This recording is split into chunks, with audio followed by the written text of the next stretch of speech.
Electricity has a PR problem. You can't actually see it. Dragging a stone block up a hill provides obvious physical feedback, but pushing electrical charges together happens in total silence, hidden from the senses. We can map mechanical work directly to electrical work.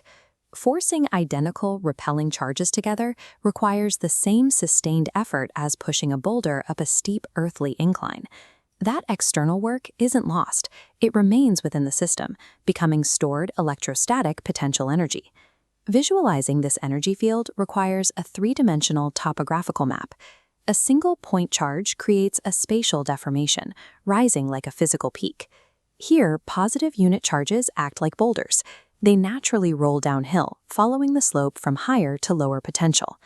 Mapping this invisible terrain is the first step toward building the technology that captures and exactly equals the change in potential energy, called force field, warping the space around the charge. To build functional electrical systems, engineers must be able to calculate and predict exactly how much resistance these invisible fields will put up at any given coordinate. By mathematically mapping this invisible potential landscape, we can manipulate geometries and materials to trap, store, and utilize electrical energy on demand. To visualize this space, look at the potential grid created by a solitary positive source charge. It warps the surrounding region into a three-dimensional peak, forming a mathematical gravity well in reverse. Electric potential, or voltage, tells us exactly how much external work is required to push a unit positive charge from an infinite distance away up the slope to a specific point on this grid. If an external positive test charge is dropped onto this grid, it obeys a strict behavioral rule. It naturally seeks to minimize its energy state, rolling downhill from a region of higher potential to lower potential. This natural downhill motion translates directly into kinetic energy. When charges fall down an electrical gradient, they gain the energy necessary to drive motors and allow circuits to perform physical work.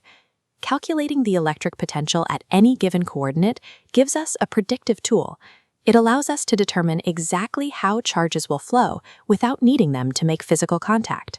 The electric field is the physical manifestation of the potential gradient, the actual steepness of the landscape we just mapped. Look at the calculus definition. The electric field equals the negative derivative of voltage with respect to distance. That negative sign dictates that the field must always point downhill, in the direction where the potential decreases the fastest. If moving up or down the slope requires work, traversing sideways along the terrain requires none. These paths are called equipotential surfaces, planes or spheres where the voltage remains completely constant. A strict geometric law governs this relationship. Electric field lines must always intersect these zero-work surfaces at exactly 90 degrees. If they crossed at any other angle, a component of the field would run parallel to the surface, meaning it would take work to move along it. The direction and strength of the electric field are entirely dictated by the topology of these zero-work surfaces, turning abstract forces into a rigid architectural blueprint. We can expand this landscape to include a dipole, two equal but opposite charges. Because one creates a peak and the other a valley, the topography features a perfect zero-potential equator exactly between them. When this dipole is placed inside a uniform external electric field, the positive and negative ends are pulled in opposite directions. The field applies a natural restoring torque, attempting to forcefully align the dipole with the field lines. Rotating the dipole against this natural alignment is exactly like mechanically turning a wrench against a heavy spring. It requires external work. That work becomes mathematically trapped in the system as stored potential energy. The physical alignment of the dipole determines its energy state. At 0 degrees, it rests perfectly stable at minimum potential energy. At 180 degrees, it sits in a highly unstable equilibrium, holding maximum potential energy and ready to snap back into place. The universal physical tendency of a system to seek its lowest possible potential energy state governs exactly how dipoles physically rotate and snap into alignment under external influence. This underlying topology dictates the behavior of macroscopic objects. When extreme external voltage strikes a solid conductor, like a lightning bolt hitting a car, the charges rapidly distribute entirely along the outer surface. Because the internal electric field of a static conductor is always zero, the potential gradient is also zero.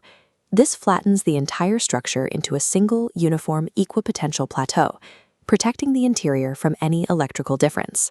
If you take two of these flat conductive plateaus, give them opposite charges, and separate them by a small distance, you create a perfectly uniform field, a constant slope between them. This is the parallel plate capacitor. We measure a capacitor's specific ability to hold charge per unit of topographical potential difference using capacitance. It is a metric of structural efficiency, calculated by dividing the stored charge by the voltage. By strategically manipulating the area of these plates and the distance between them, engineers have built a tangible piece of hardware explicitly designed to trap and hold a static electrical landscape. We can increase this storage efficiency without physically altering the metal plates.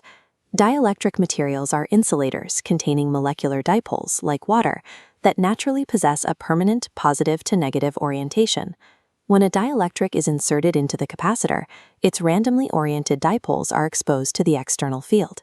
They physically align with it, and because their charges are now organized, they generate their own reverse internal field. This internal reverse field directly weakens the total net electric field between the plates. Because the field is the physical slope of our landscape, a weaker field immediately drops the potential difference, or voltage, across the gap. Look at the capacity formula. If the physical charge on the plates remains the same, but the voltage in the denominator shrinks, the total capacitance multiplies by a factor known as the dielectric constant. By leveraging molecular alignment, the dielectric functions as an engineered hack, multiplying the macroscopic energy storage ceiling of the device. Once these individual energy storage devices are optimized, they are wired together into macroscopic circuit networks, where their combined topologies dictate the behavior of the entire system. Connecting capacitors sequentially in a series circuit divides the overall potential slope across multiple gaps. Mathematically, this reduces the system's equivalent capacitance, calculated using a fractional inverse formula. Parallel wiring works differently. It locks the voltage identical across all branches, while effectively summing up the total plate area. This directly increases the total capacitance through simple addition. If you have studied basic circuits, you will recognize this specific set of mathematical combination rules as the exact functional opposite of how resistors combine. By mapping the three-dimensional topology of fields and potentials, we master the rules governing abstract point charges. That mastery allows us to design the concrete, energy-dense physical architectures required to power modern electronics.